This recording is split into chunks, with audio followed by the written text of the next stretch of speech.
Libras must draw boundaries now around their investments, their revenue, and their business. Who you are in business with, what you claim to have for money. So it's the old money-making schemes and the new money-making schemes. Strangely enough, Libra's backbone, because Libras can be very wishy-washy, but now when it comes to money, they're Scorpios when it comes to money. They're Scorpios when it comes to business. They're shrewd business people. They mean business to the letter of the law, Scorpio.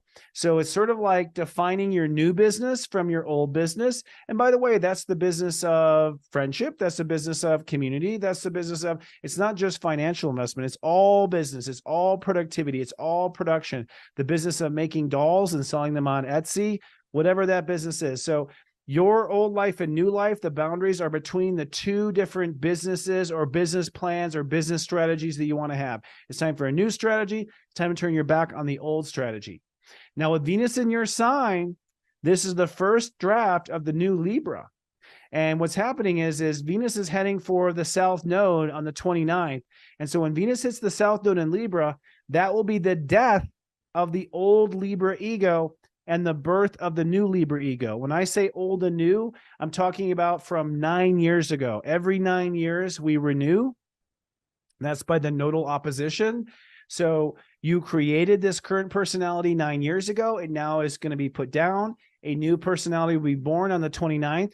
With Venus in Libra, you are starting to open up to this new personality. By the way, personality comes down to behavior, what you will do, what you won't do, how you respond, how you don't respond. Are you passive aggressive? Passive aggressive is the old Libra.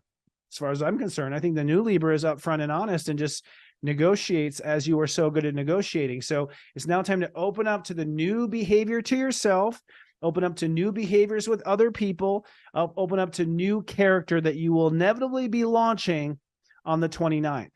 The Saturn-Mercury square is your new spiritual story is about the way you live in the moment. Do you live in a healthy body? Do you live in a stress-free body? Do you live in a calm body? Are you centered? Do you feel good? Do you feel comfortable in your own skin? So your new spiritual story, your 2.0, the story you're born to live, is based on how you live in the moment, okay? So it's time to live differently in the moment. Now, that has to be reconciled with the way you think about yourself. So literally the story in your brain is still playing the old story of the bad life, the hard life, the tough life. No one liked me. I had to be passive aggressive to get what I wanted. There's a story going on that your mind is replaying. So you have got to get your mindset around your new lifestyle. It's time to think like the new life is already here. It's not that you fake it till you make it. It's that you live it. That you, despite chaos, despite, comments falling out of the sky, you're still going to go ahead and live that new life anyways and think that new way. And yes, people in your life will think you're delusional and they'll think you're crazy, but they won't be thinking that in a few months, not by the time the sun goes into Aries. Mark my words on that. Now, the power you must claim is with your family and your emotional foundation. You have 40 days to claim your power back or for the first time in the household, with your family, with your landlord, with the homeowners association. I don't know what it is for you, but claim your power for your emotional security and your emotional foundation. 40 days to claim that power. Then Pluto moving out of that area will make it much more difficult to draw those important lines. You have the power to catch, you have the power to actually draw the lines with your family for the next 40 days. Don't let it pass you by, Libra. It's serious joy, joy, joy.